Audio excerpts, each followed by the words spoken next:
मुरली की धुन सुन कर के मन हर्षाए, हो सुन कर के मन हर्षाए।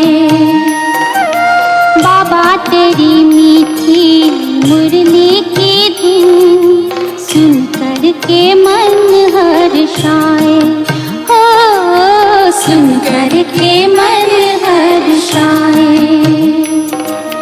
रास रचाए साथ तुम्हारे, रास रचाए साथ तुम्हारे, झूम झूम दिल ये गाए, हो झूम झूम दिल ये गाए।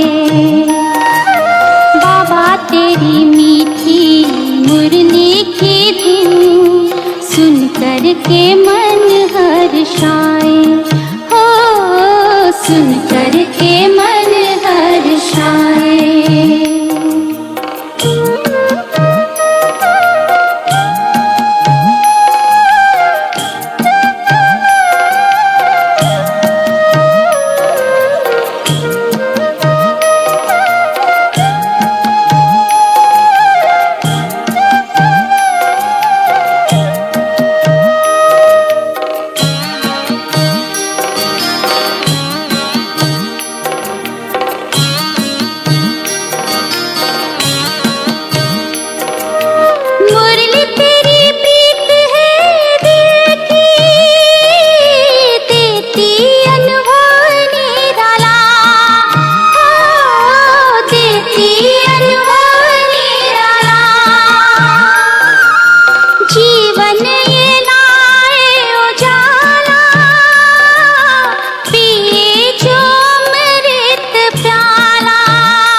ओम शांति।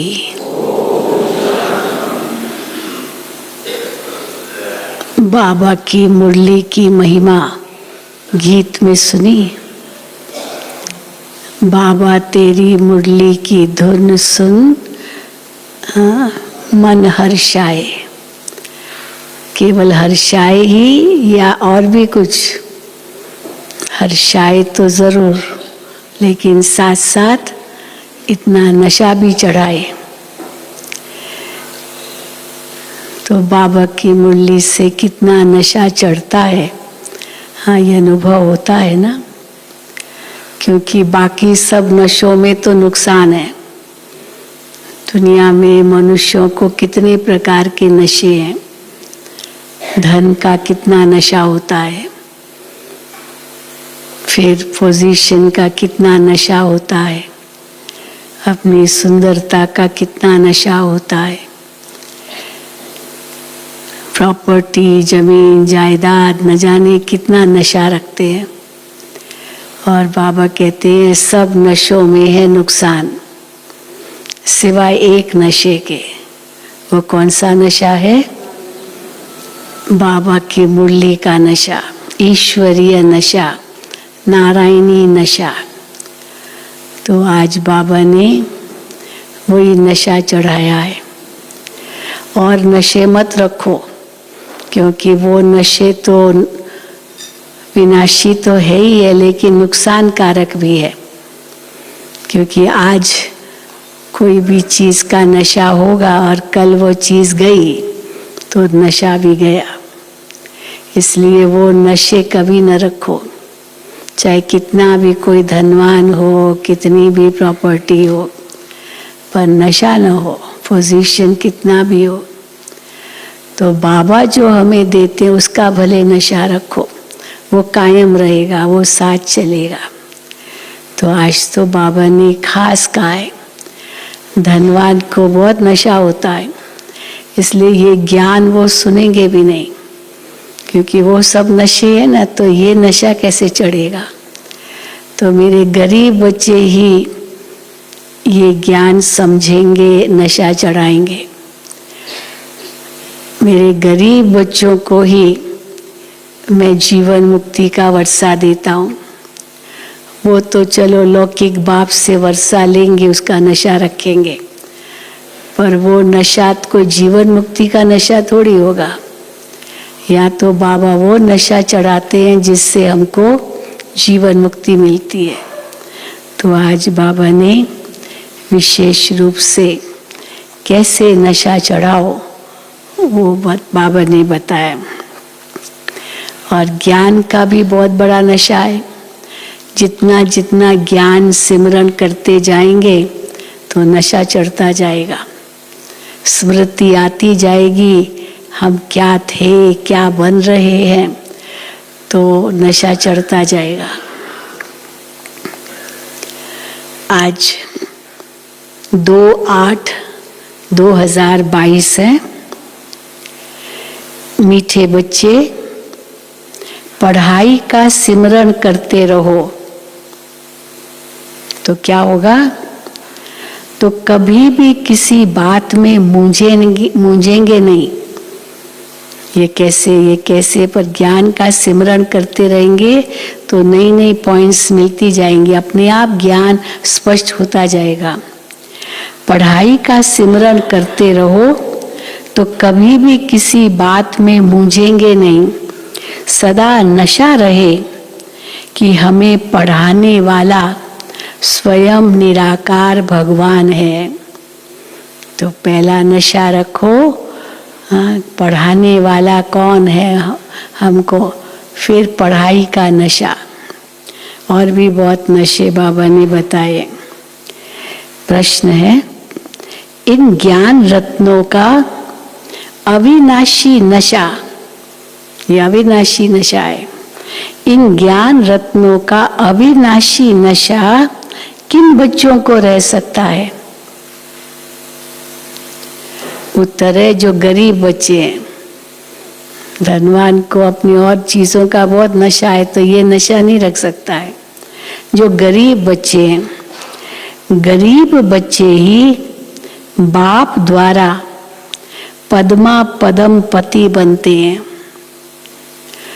वो माला में पिरो सकते हैं गरीब बच्चे। साहूकारों को तो अपने विनाशी धन का नशा रहता है। तो बाबा को इस समय करोड़पति बच्चे नहीं चाहिए। कई कहते हैं भगवान ब्रह्मा के तन में आया, अगर कोई ऐसे पदम पति के तन में आता तो बहुत जल्दी बाबा का संदेश सारी दुनिया को मिल जाता उस धन से। लेकिन बाबा कहते हैं, हाँ मैं साधारण तन में आता हूँ, कोई पद्मपति तो नहीं थे बाबा, तो इसीलिए पद्मपति के तन में आवे तो एक कितना सहज बाबा का ज्ञान सबको मिल जाए। परंतु बाबा कहते नहीं, सबका भाग्य बनना है। फुरी फुरी बाबा कहते बूंद बूंद तालाब बनता है। तो बाबा कहते बाबा को इस समय करोड़पति बच्चे नहीं चाहिए, गरीब बच्चों की पाई पाई से ही स्वर्ग की स्थापना होती है। क्योंकि पाई पाई से स्वर्ग की स्थापना क्यों होती है? क्योंकि गरीबों को ही साहूकार बनाना है। तो साहूकार गरीब हो जाएंगे, गरीब साहूकार हो जाएंगे। गीत है, इस पाप की दुनिया से हमें कहीं और ले चल, चित चैन जहां पाए तू वहीं ले चल। ओम शांति। मीठे मीठे बाप दादा के बच्चे जानते हैं कि हम अभी ऐसी जगह में चल रहे हैं जहां दुख का नाम निशान ही नहीं, जिसका नाम ही है सुख धाम। हम उस सुख धाम व स्वर्ग के मालिक थे। सुख धाम में तो सतयुग ही था, देवी देवताओं का राज्य था। ये भी बाबा सुना करके नशा चढ़ाते। अभी जो तुम ब्राह्मण बने हो तो तुम हो ब्रह्मा मुख वंशावली। ये भी नशा है। हम कौन है? ब्रह्मा मुख वंशावली। तुम लिखते भी हो शिव बाबा केयर ऑफ ब्रह्मा कुमारीज। ये भी तुम अभी जानते हो, बरोबर हमारी चढ़ती कला है। चढ़ती कला और उतरती कला को तुम बच्चों ने अच्छी रीति समझा है।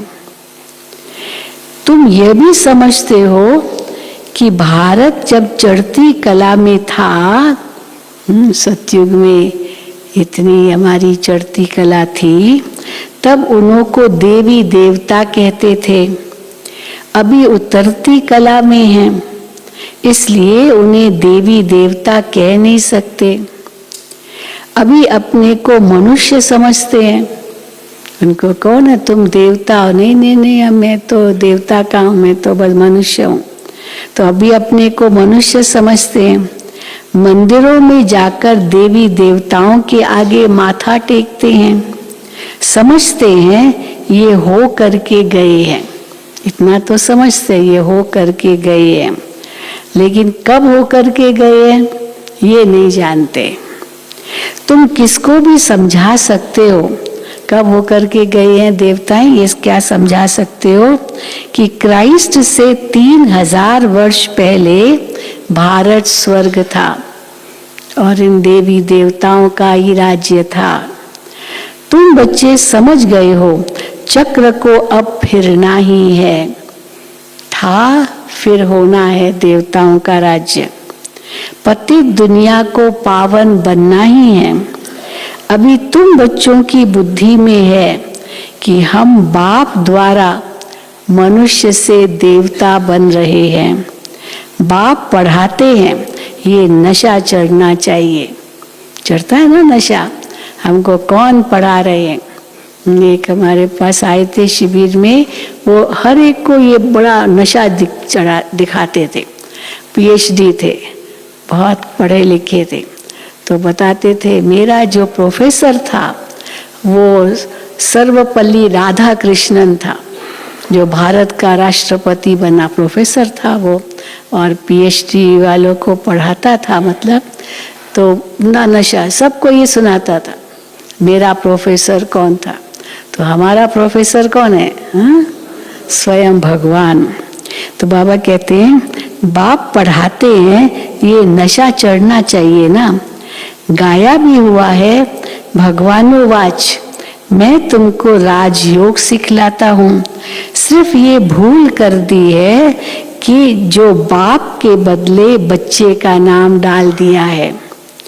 इस भूल को भी तुम बच्चे ही समझते हो, और तो कोई नहीं समझते कि बाप के बदले बच्चे का नाम डाल दिया है।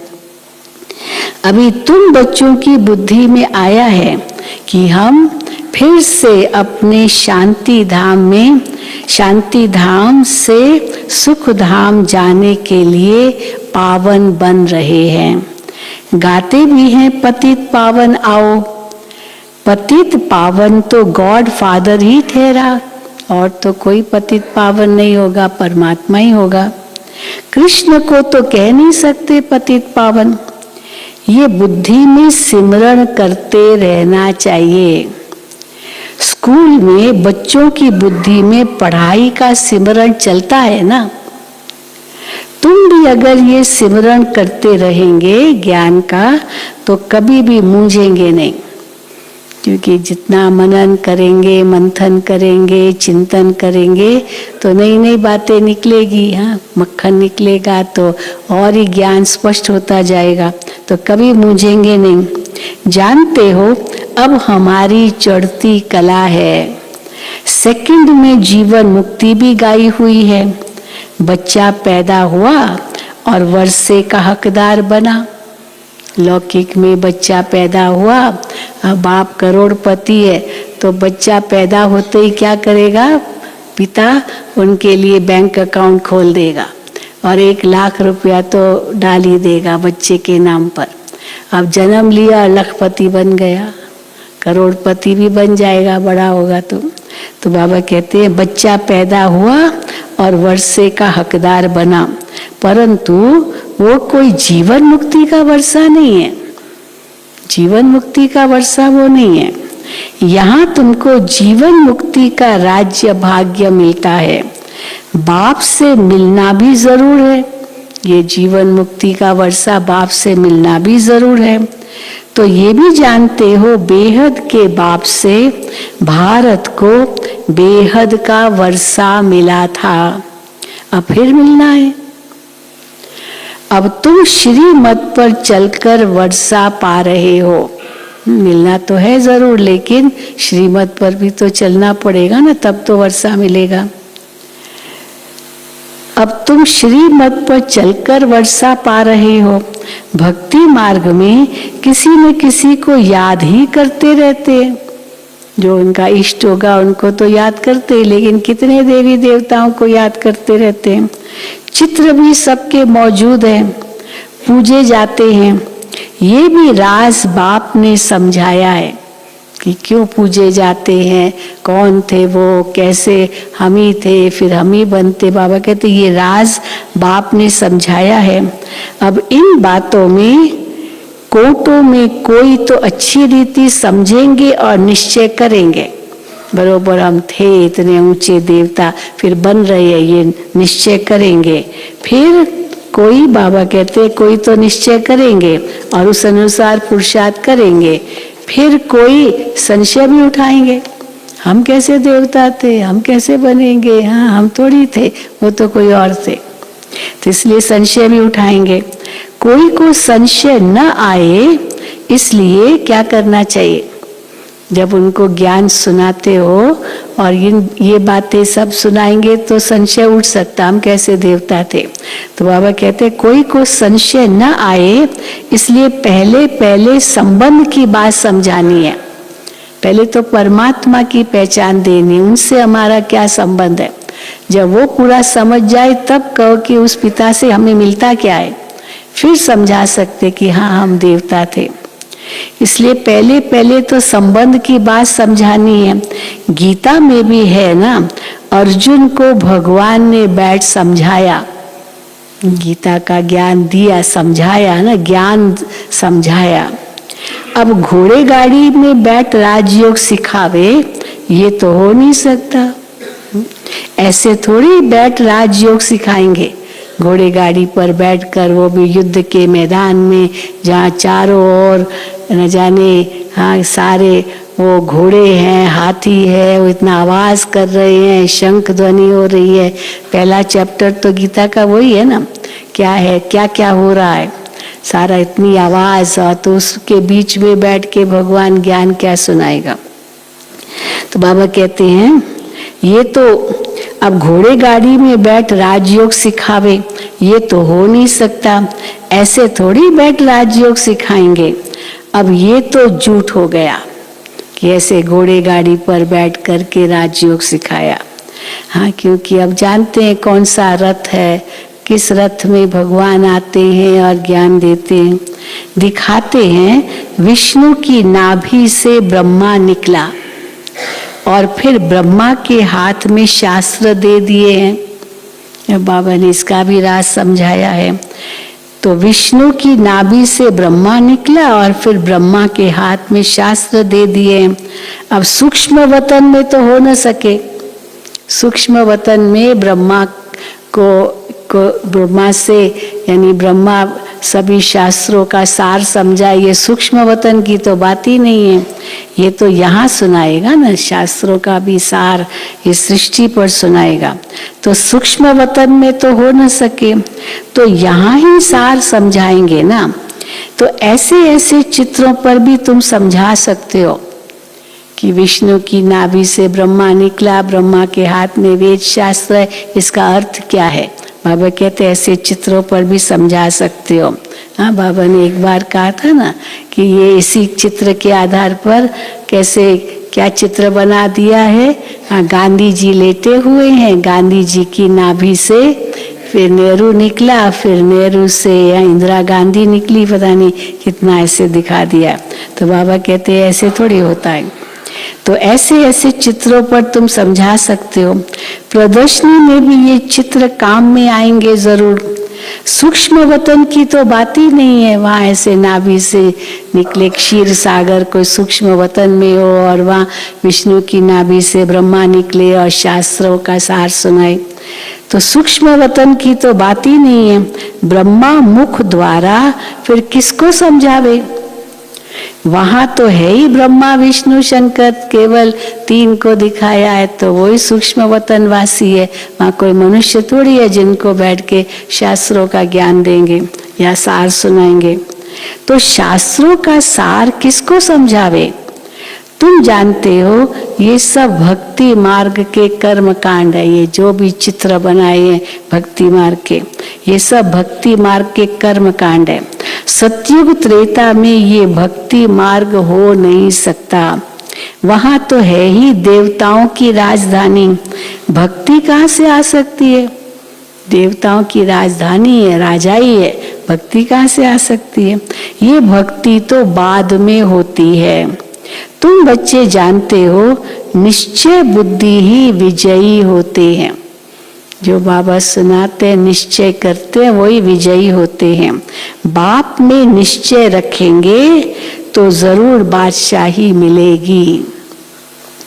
अंडरलाइन, बाप में निश्चय रखेंगे, ये कौन सुनाने वाला है और उसको मुझे धारण करना है, ये निश्चय रखेंगे, फिर नशा रखेंगे तो बाबा कहते हैं जरूर बादशाही मिलेगी। बाप बैठ समझाते हैं मैं स्वर्ग की स्थापना करने वाला, पतितों को पावन बनाने वाला हूँ। अब शिव को कभी गोरा कभी सांवरा तो नहीं कहेंगे। शिव बाबा तो सदाई है ना, सदाई वो हुसैन है, बाबा कहते सदा हसीन है।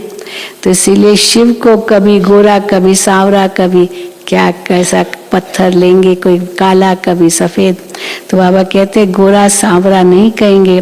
कृष्ण को ही श्याम सुंदर कहते हैं। अब ये भी बच्चे समझते हैं शिव तो चक्र में आता नहीं है, सुंदर से श्याम बनना है तो ये शिव तो चक्र में आता नहीं जो सुंदर से श्याम बने। तो शिव तो चक्र में आता नहीं है, उनको गोरा व सांवरा तो दिखा न सके। तो बाप समझाते हैं तुम बच्चों की अब चढ़ती कला है, सांवरे से गोरा बनना है। भारत गोरा था, अब काला क्यों बन गया है। कल बाबा ने कितना कहा, इतने काले काले चित्र बनाए हैं, सचमुच कैसे कैसे चित्र बनाए हैं। तो जैसी दृष्टि हाँ वैसी सृष्टि बना दी। अब काला क्यों बन गया है, काम चिता पर बैठने से। भारत जो गोरा था वो काला बन गया है काम चिता पर बैठने से। ये भी गायन है, सागर के बच्चों को, हाँ सगर के बच्चों को काम ने जलाकर भस्म कर दिया। फिर कैसे वो जागृत हुए, हाँ गंगा लाई, भागीरथ ने शिव की जटाओं से फिर वो जाग गए। तो बाबा कहते हैं सागर के, या वो सगर कहते हैं, सागर के बच्चों को काम ने जलाए भस्म कर दिया। अब बाप तुम्हें ज्ञान चिता पर बिठाते हैं, तुम्हारे ऊपर ज्ञान की वर्षा होती है। हो रही ना ये मुरली क्या है, ज्ञान की वर्षा हो रही है, होती है। ये भी समझते हो ये एक ही सत्य का संग है, सत्य का संग एक ही है। परम पिता परमात्मा जो स्वर्ग की स्थापना करने वाला है उनको अमरनाथ भी कहते हैं। तो जरूर यहाँ बच्चों को बैठ समझाएंगे ना, अमरनाथ कहते हैं तो अमर कथा सब बच्चों को सुनाएंगे ना। पहाड़ पर सिर्फ एक पार्वती को बैठ सुनाएंगे क्या? उनको तो सारी पति दुनिया को पावन बनाना है, सारी पति दुनिया को, तो एक पार्वती को थोड़ी अमर बनाना है या पावन बनाना। उनको तो सारी पति दुनिया को पावन बनाना है, एक की तो बात ही नहीं है। तुम जानते हो हम ही पावन दुनिया के मालिक थे, फिर हम ही बनेंगे। चढ़े नशा हम ही बनेंगे, हम ही थे। झाड़ के ऊपर भी समझाया है कि पिछाड़ी में भी छोटी छोटी टालियां निकलती है, ये सब है छोटे छोटे मठ पंथ। दिखाए ना कल्प वृक्ष में छोटे छोटे छोटे छोटे कितनी पतली पतली ये जैसे टालियां निकलती है, सब छोटे छोटे मठ पंथ। पहले पहले बहुत खूबसूरत पत्ते निकलते हैं, कोई भी नई डाली निकलेगी तो ये जो पत्ते पहले निकलेंगे तो बड़े खूबसूरत होते हैं, बड़े खूबसूरत पत्ते निकलते हैं। जब झाड़ की जर्जरी भूत अवस्था होती है तो फिर नए पत्ते भी नहीं निकलेंगे और न फल निकलेंगे। पुराना हो गया झाड़, अभी नई को फल भी नहीं देगा, पत्ते भी नहीं निकलेंगे, न फल निकलेंगे। हर एक बात बाप बच्चों को अच्छी रीति समझाते रहते हैं। लड़ाई भी तुम्हारी माया के साथ है। इतना ऊंच पद है तो जरूर कुछ मेहनत करेंगे ना, पढ़ना भी है और पवित्र भी बनना है। आधा कल्प रावण राज्य चला है, अब राम राज्य होना है। कहते भी हैं राम राज्य हो, परंतु ये पता नहीं है, चाहते हैं राम राज्य हो। बापू गांधी जी ने यही कहा, राम राज्य चाहिए, राम राज्य, तो चाहते हैं राम राज्य हो, परंतु क्या पता नहीं है, ये पता नहीं है कि कब और कैसे होगा। ये कहेंगे चाहिए, लेकिन कब होगा कैसे होगा ये पता नहीं। शास्त्रों में तो ये बातें है नहीं, कैसे राम राज्य आता है। दिखाते हैं पांडव तो पहाड़ों पर गल मरे। अब ये इतनी बड़ी लड़ाई हुई, सब कौरव मारे गए, पांडवों ने जीत पाई, और फिर दिखाते पहाड़ों पर गए और एक एक करते वो गिरते गए पहाड़ों पर, गिरते गए, गलते गए।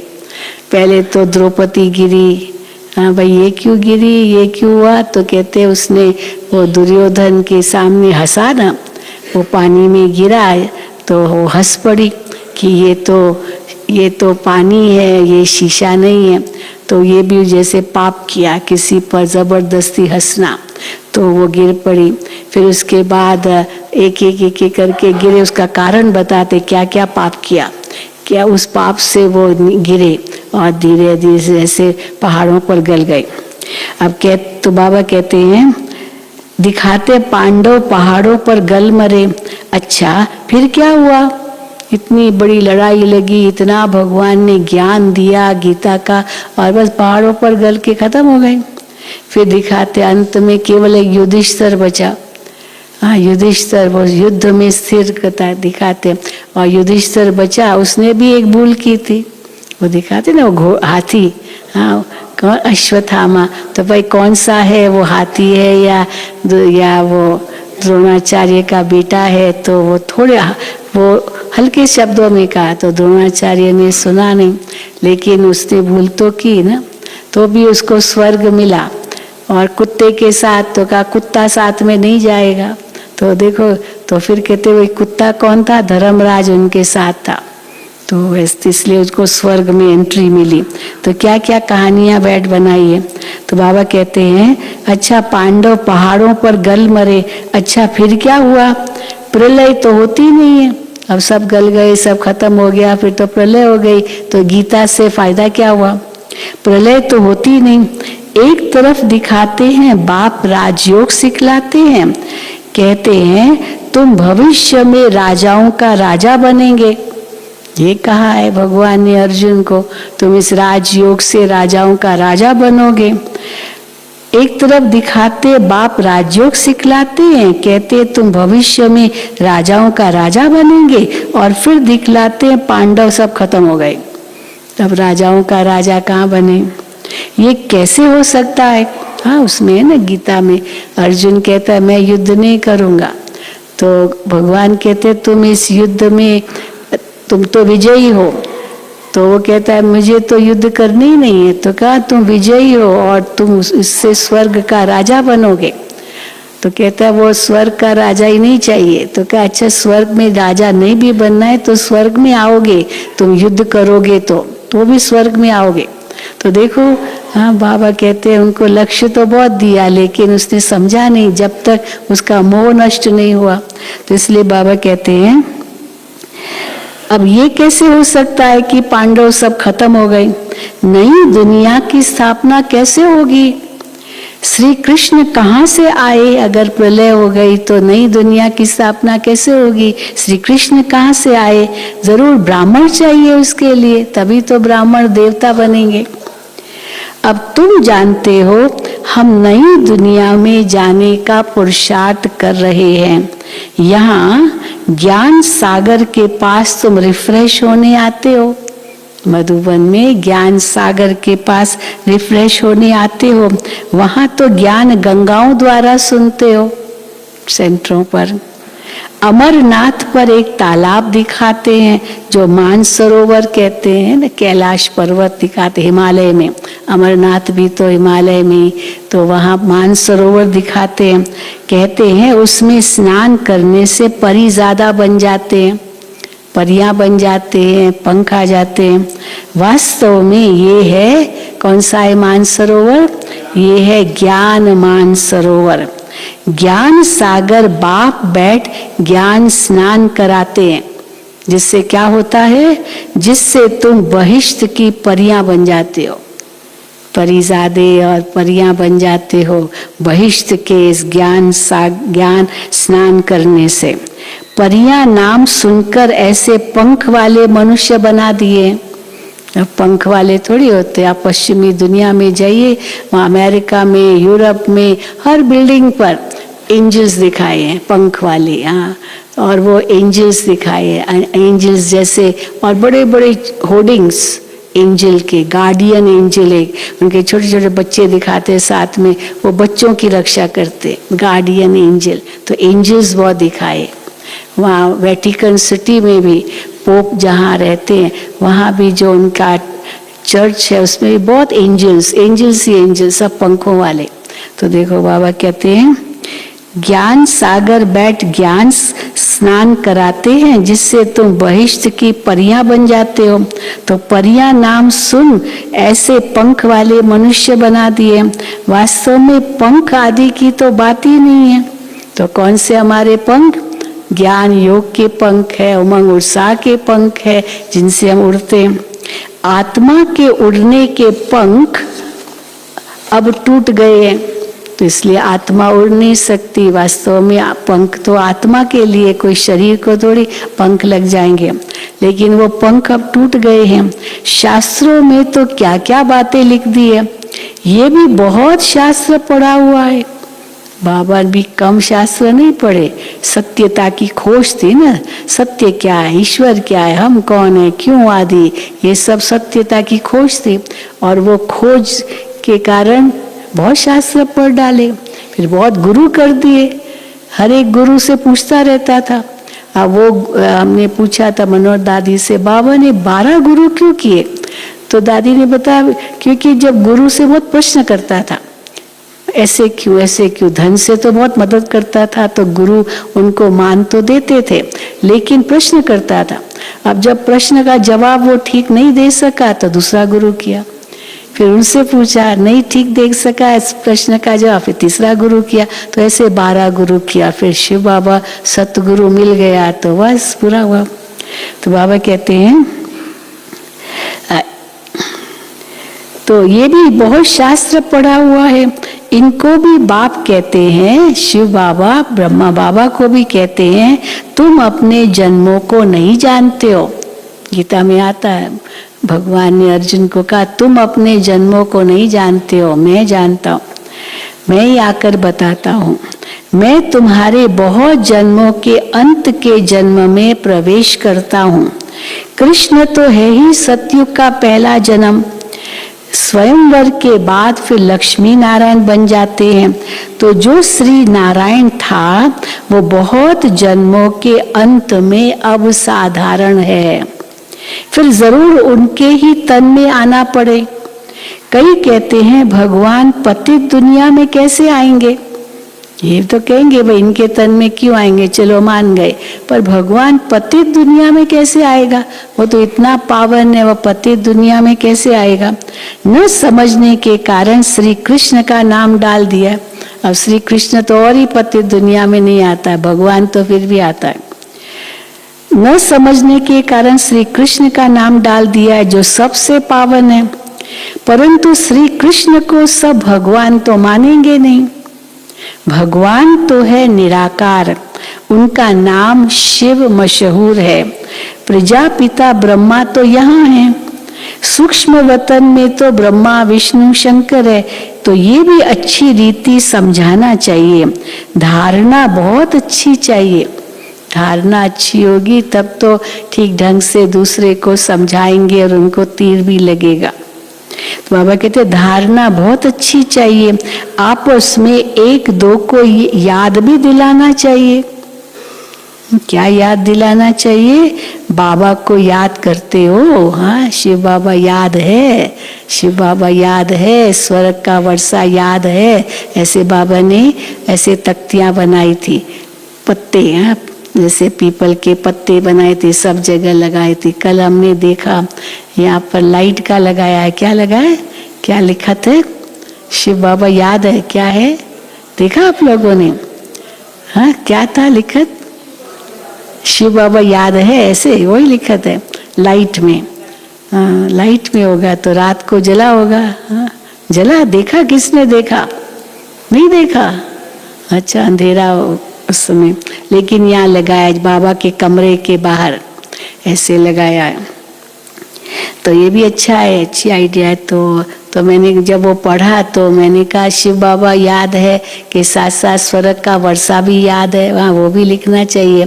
फिर साइलेंस बना के रखो, क्योंकि आते हैं नीचे से आते इतनी आवाज करते हैं, सारा आंगन भर जाता है, आवाज ही आवाज, आवाज ही आवाज, तो वो भी होना चाहिए साइलेंस। हाँ कृपया शांति बनाए रखें। तो बाबा कहते हैं जनवरी मास में तो खास लगाते हैं चारों ओर, कृपया शांति बनाए रखें, शांत रहें, ये लिखते हैं, वो टांगते रहे। तो बाबा कहते हैं आपस में एक दो को याद दिलाना चाहिए। बाबा को याद करते हो, 84 के चक्र को याद करते हो, अब घर जाते हैं, हाँ ये भी याद रहे, अब घर जाना है। ये पुरानी दुनिया, पुराना वस्त्र सब त्याग करना है। अभी हम नई दुनिया के लिए तैयार हो रहे हैं। पुरानी दुनिया का नशा नहीं रहता है। क्या पुरानी दुनिया का नशा किसको, धन का, हाँ बुद्धि का, कोई कला का नशा। बाबा कहते इस कलयुगी दुनिया की किसी भी बात का नशा नहीं रखना है। पुरानी दुनिया का नशा नहीं रहता, ये है अविनाशी ज्ञान रत्नों का नशा। कौन सा नशा रखो, अविनाशी ज्ञान रत्नों का। वो नशा टूटना मुश्किल होता है, हाँ, लेकिन ये अविनाशी ज्ञान रत्नों का नशा तब चढ़े जब वो नशा टूटे। वो नशा तो मुश्किल होता है टूटना। हाँ, गरीबों का नशा वो टूट जाता है, क्योंकि उनको तो और कोई बात ही नहीं है जिसका नशा रहे। गरीबों का नशा टूट जाता है। बाप कहते हैं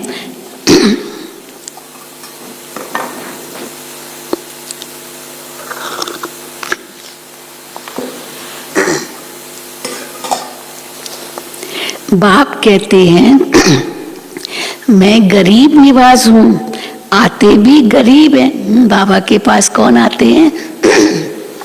गरीब बच्चे ही आते हैं। आजकल तो करोड़पति को ही पैसे वाला कहा जाता है। आजकल करोड़ भी क्या है, लखपति तो अधिकतर तो सभी होंगे, हाँ, जो भी है। लेकिन करोड़पति भी होंगे, तो करोड़पति भी कुछ नहीं, फिर अरबपति, खरबपति, पता नहीं।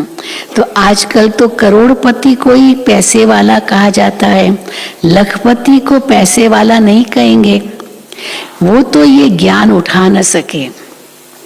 तो बाप कहते हैं हमको करोड़ अरब तो चाहिए ही नहीं। तुम्हारे पास करोड़ अरब है, रखो अपने पास, बाबा को नहीं चाहिए। क्यों नहीं चाहिए बाबा को? बाबा क्या करेंगे? हमको तो गरीबों के पैसे से स्वराज्य की स्थापना करनी है। हम पक्का व्यापारी भी हैं। बाबा कहते मैं बड़ा शराफ हूँ, हाँ, मट्टा सट्टा करता हूँ, अगर पैसे धन ले लूँगा फिर लौटाना भी तो पड़ेगा ना, इसलिए बाबा लेते ही नहीं, और न वो आएंगे भी, हाँ, तो इसलिए नहीं तो देना पड़ेगा। अंत में बहुत आएंगे कि हमारा रखो, बाबा लेंगे ही नहीं। क्या करेंगे, सब ऐसे ही विनाश होना है। तो बाबा कहते हैं हम पक्का व्यापारी भी हैं, ऐसे थोड़ी फालतू लेंगे जो फिर देना पड़े। तुम्हारा मट्टा सट्टा है, इसलिए भोलानाथ कहा जाता है।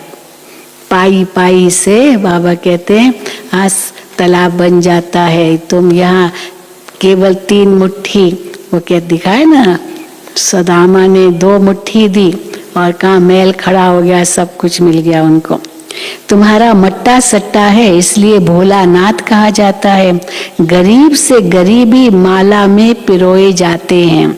सारा मदार पुरुषार्थ पर है, इसमें पैसे की तो बात ही नहीं है। पढ़ाई की बात में गरीब अच्छा ध्यान देंगे। पढ़ाई तो एक ही है, सबके लिए एक जैसी पढ़ाई है। गरीब अच्छा पढ़ेंगे, क्योंकि साहूकारों को तो पैसे का नशा रहता है। अब तुम बच्चे जानते हो हम स्वर्ग के मालिक थे और अब कंगाल है।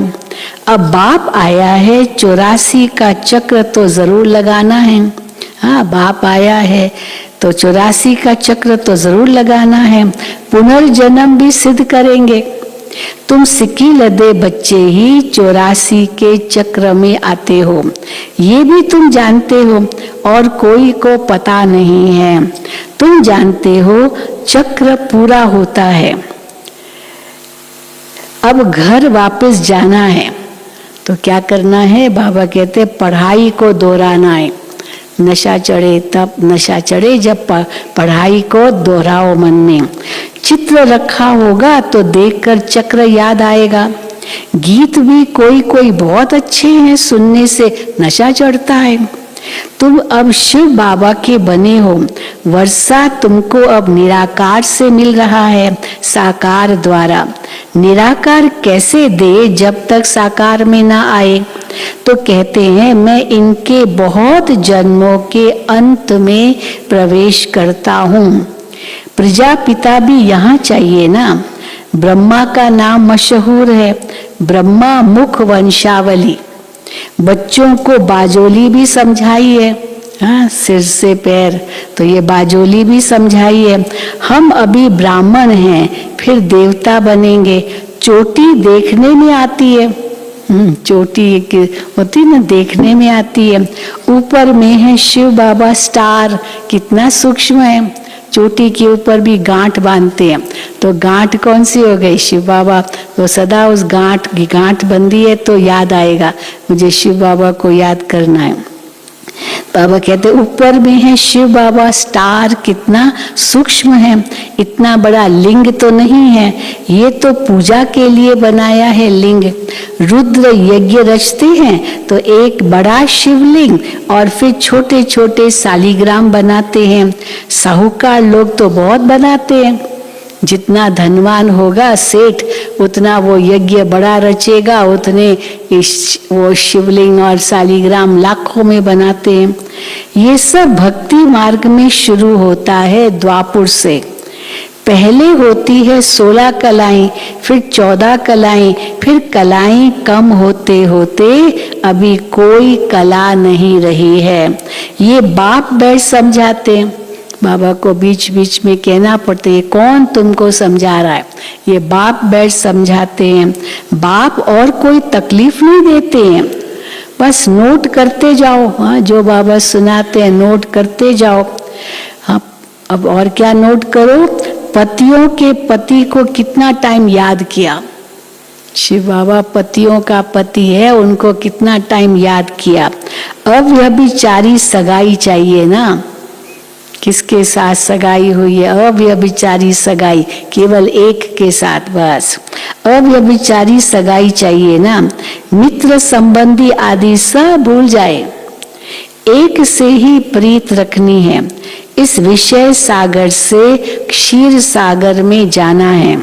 आत्माओं की बैठक तो सूक्ष्म तो ब्रह्म तत्व में है। आत्माएं कहाँ जाती है, परम धाम में जाएगी, वहां उनकी बैठक होगी। हर एक का अपना स्थान फिक्स होगा ना, परम धाम में भी ऐसे थोड़ी कि कहाँ भी जाके बैठेगी, उनका स्थान फिक्स होगा। तो बाबा कहते आत्माओं की बैठक तो ब्रह्म महतत्व में है ना। क्षीर सागर में विष्णु को दिखाते हैं। विष्णु और ब्रह्मा द्वारा तुमको समझाते हैं, फिर तुम विष्णुपुरी क्षीर सागर में चले जाते हो। अब बाप कहते हैं माम एकम याद करो, और कोई तकलीफ नहीं देते हैं, सिर्फ कहते हैं हे आत्माएं मुझे याद करो। हर मुरली में बाबा ये जरूर कहते हैं मुझे याद करो। हाँ, कई कहते हैं ना, बार बार वही बाबा मुरली में कहते हैं, पर जब तक याद पक्की नहीं होगी तब तक बाबा मुरली में कहते रहेंगे, अंत तक कहते रहेंगे मुझे याद करो। और अंत में केवल एक बाबा की याद हो तब तो मुक्ति, जीवन मुक्ति पाएंगे। हे आत्माएं मुझे याद करो, मैंने तुमको पाठ बजाने भेजा था, तुमको याद दिलाते हैं। क्या याद दिलाते हैं? मैंने तुमको पाठ बजाने भेजा था, तुम नंगे आए थे, अशरीरी आए थे, देह बिना आए थे। पहले पहले तुम देवता बन स्वर्ग में आए। भगवान जब सबका बाप है तो सबको स्वर्ग में आना चाहिए ना। स्वर्ग रचने वाला है तो सब उनके बच्चे हैं, तो सब स्वर्ग में, सबको स्वर्ग में आना चाहिए ना। परंतु सब धर्म तो आ नहीं सकते हैं। 84 जन्म देवताओं ने ही लिए हैं, उन्हों को ही आना है। ये सब बातें तुम्हारे सिवाय और कोई जान न सके। अच्छी बुद्धि वाले ही धारणा करेंगे। थोड़ा समय है, फिर थोड़ा समय है, सिर्फ अपने आप को आत्मा समझो। हम एक शरीर छोड़ दूसरा लेता हूँ, 84 जन्म पूरे हुए, अब ये अंतिम जन्म है। बाबा कहते ये भूलो मत, अब ये अंतिम जन्म है।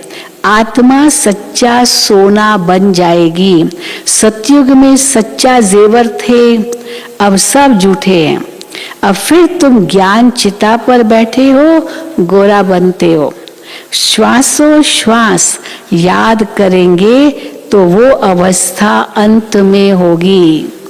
बहुत काल का अभ्यास चाहिए, तभी अंत में वो अवस्था होगी। अच्छा मीठे मीठे सिक्किल दे बच्चों प्रति माता पिता बाप दादा का याद प्यार और गुड मॉर्निंग। रूहानी बाप की रूहानी बच्चों को नमस्ते। हम रूहानी बच्चों की रूहानी बाप दादा को याद प्यार, गुड मॉर्निंग और नमस्ते।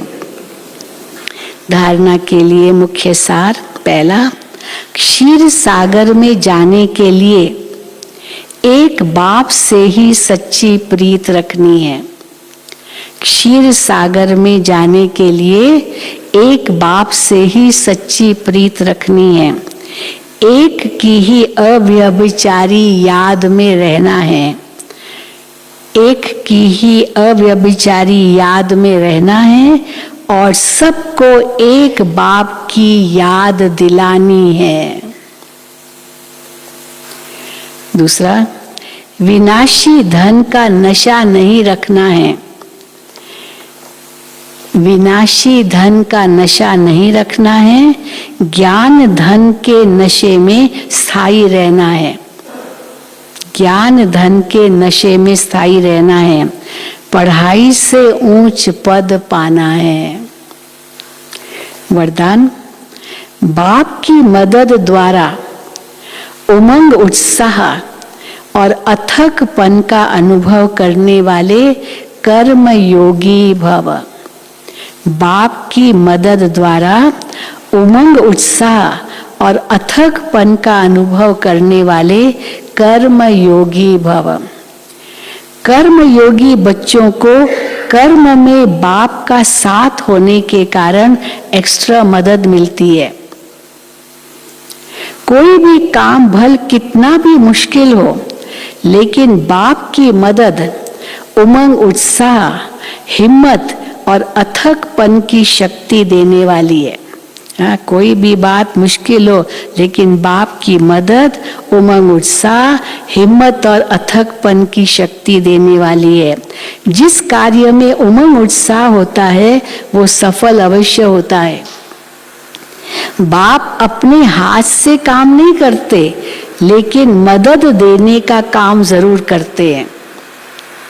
तो आप और बाप ऐसी कर्म योगी स्थिति है तो कभी भी थकावट फील नहीं होगी।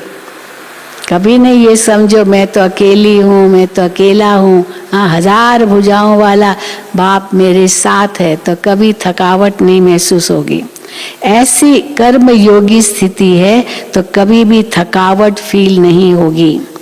स्लोगन, मेरे में ही आकर्षण होती है।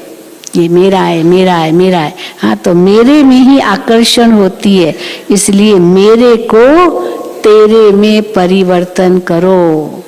ये बाबा का है, मेरा नहीं, बाबा का। इस मेरे में ही आकर्षण होती है, इसलिए मेरे को तेरे में परिवर्तन करो। अच्छा, ओम शांति, ओम शांति। अभी हम सब बाबा की याद में बैठेंगे। उसके बाद जो भट्ठी में आए हुए भाई बहने वो सब बैठे रहेंगे, आपको आज का प्रोग्राम देंगे और भी सूचना देंगे। भट्ठी में आए हुए भाई बहनों को बैठे रहेंगे।